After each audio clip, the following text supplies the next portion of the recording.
It started on a warm evening in London. After the negotiations had ended, the city was wrapped in a peaceful hush, but in my chest, everything felt far from calm. I remember the moment like it was yesterday, the way Hamzat stood at the door of my hotel room, his sharp suit and dark eyes burning with unspoken thoughts. "Auntie Aisha, you look like you need a drink," he said, his voice smooth like silk. I smiled, hiding the nerves that made my skin tingle. Hamzat, my stepson, the son of the man who had taken me from Nigeria to live in this cold, distant place. But even with his blood running through his veins, there was something about him, something different, something that kept pulling me in. At first, I convinced myself that I was just being silly, but the feelings kept growing. I thought about his smile, the way his lips curved up when he saw me across the room. I thought about the times I caught him looking at me, not like a son should, but like a man would look at a woman. It was dangerous, I knew it, but there was no turning back. That night, after a few drinks, the air between us thickened. His eyes locked with mine, and in that moment, I knew we were about to cross a line neither of us could erase. "Let's go for a walk," he said, his voice low and dangerous. Outside, the night was cool, the city lights blinking like stars, but I felt hot, like fire was rising inside me, threatening to consume me whole. It was no longer a matter of choice. It felt like destiny. And as he reached for my hand, I didn't pull away. It was wrong. I knew it was wrong, but I wanted it. I wanted him. And in the silence of that night, in the shadows of the city, something changed between us.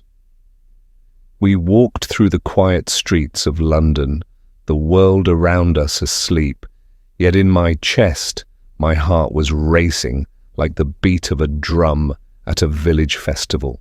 His hand felt warm, strong, and his touch sent sparks through my body. "Auntie Aisha," he said again, his voice soft but full of meaning. "Why do you always call me Hamzat like I'm just your stepson? Don't you see me as something more?" The question hung in the air like the smoke from a burning candle, and I didn't know how to answer.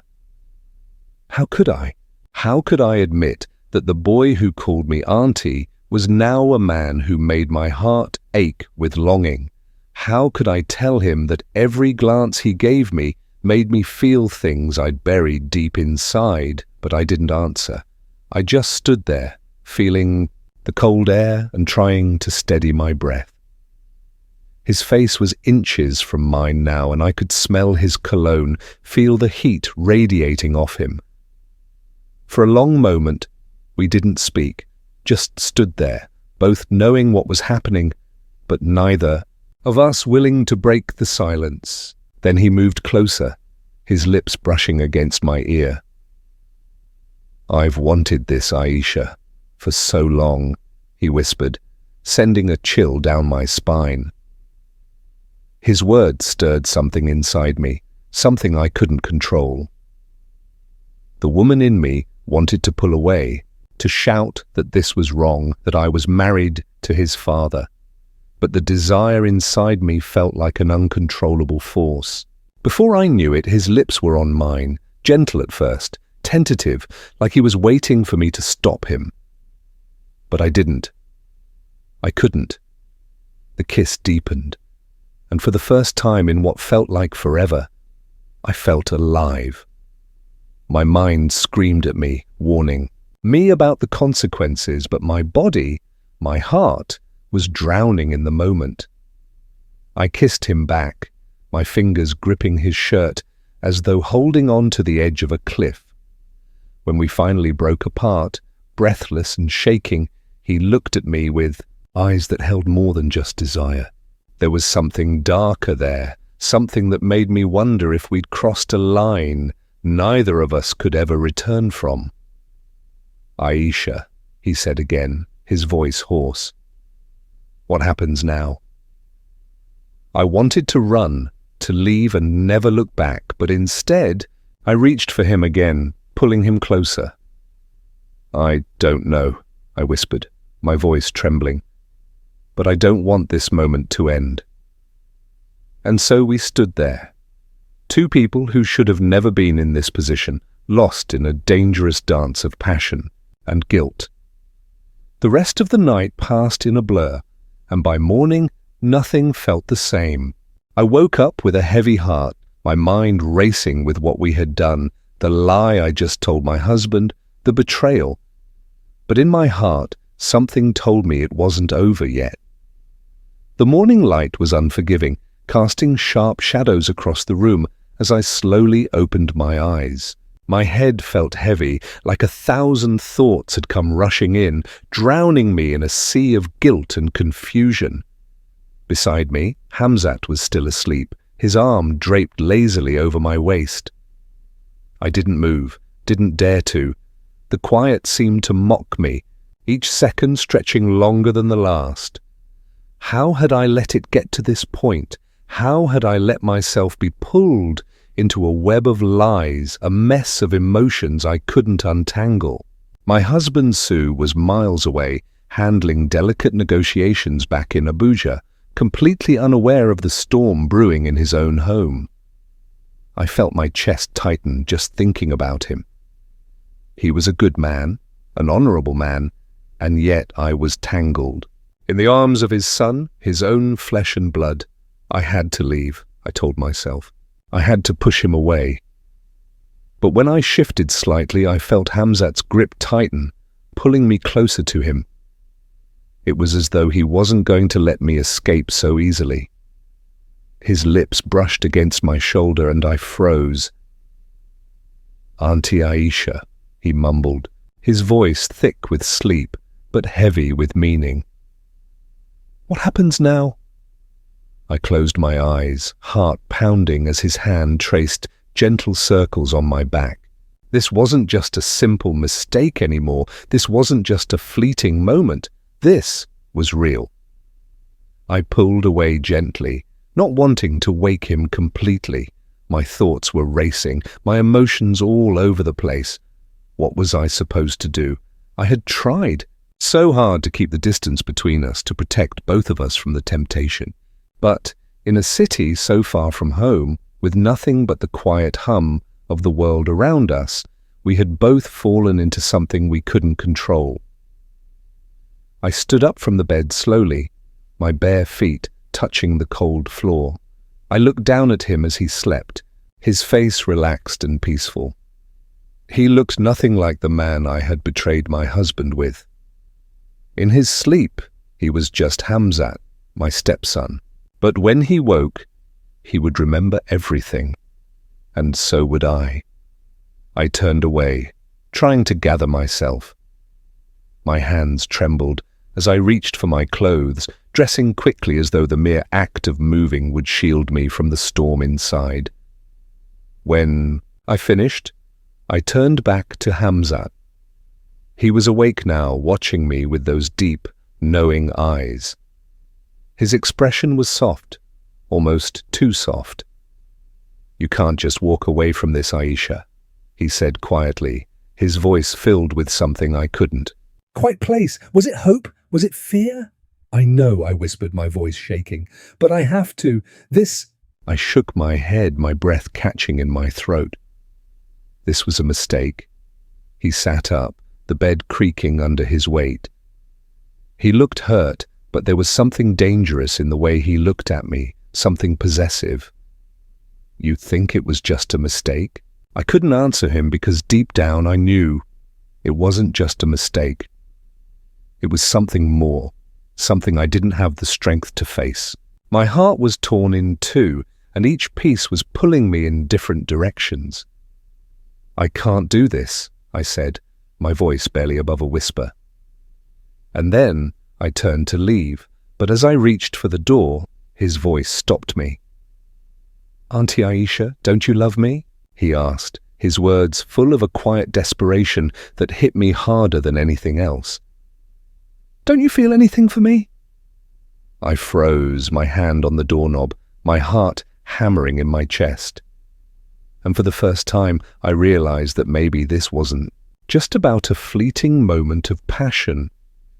Maybe there was something deeper between us, something I couldn't name, but that I couldn't ignore, but I couldn't look back at him. I couldn't.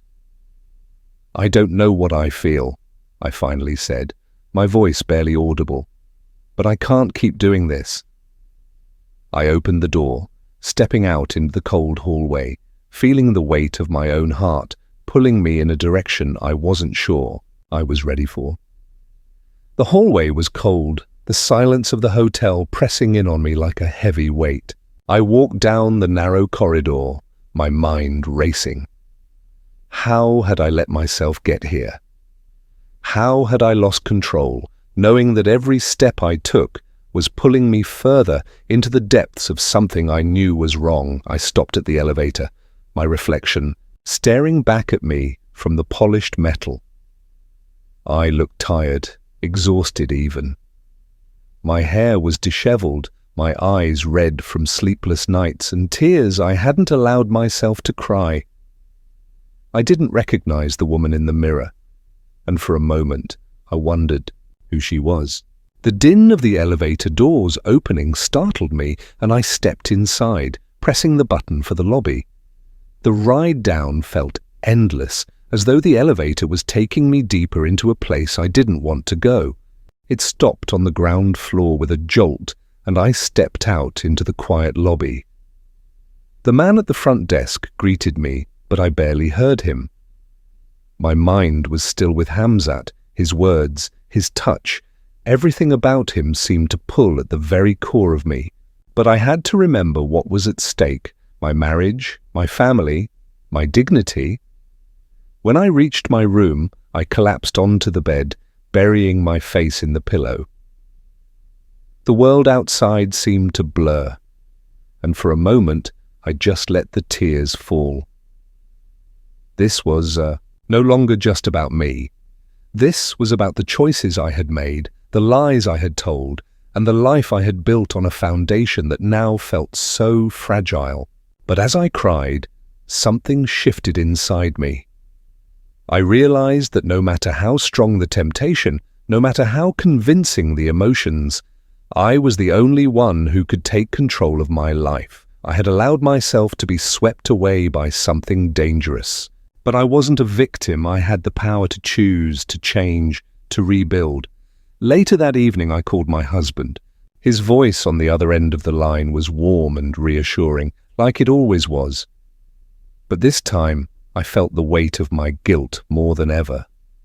So I said, my voice thick with emotion, "I need to talk to you about something. It's important." There was silence on the other end, and I knew he could sense the seriousness in my voice. "Of course, Aisha. What's wrong?" I stopped, swallowing hard. "I need to tell you the truth. There's something you don't know, something I regret deeply." I could feel the tears welling up again, but this time I was ready to face them. I had to confront my mistakes, and in that moment I realized something I hadn't before. My love for Sue was more important than any fleeting passion, more valuable than any temptation. It wasn't easy admitting my betrayal. It wasn't something I was proud of. But it was the first step in healing the wounds I had caused. I wasn't sure what would happen next, but I knew one thing for sure: I couldn't keep running from the truth. And as I ended the call with Sue, a deep sense of relief washed over me. I had faced the hardest part, the truth. I had been weak, but now I was strong enough to rebuild my life. Advice for women: ladies, sometimes the heart leads us down paths we never thought we'd walk. Temptation is real and the heart can deceive us, but no matter what, always remember that your worth isn't tied to a moment of weakness, a mistake, or a wrong turn. You have the strength to rise, to choose what's best for you and for those you love. The truth may hurt, but it's the only way to heal. Never let guilt or shame define you. You can always start over, and you are always worthy of love, respect, and the peace that comes from honesty. Never be afraid to choose the right path, even if it means facing the hardest truths.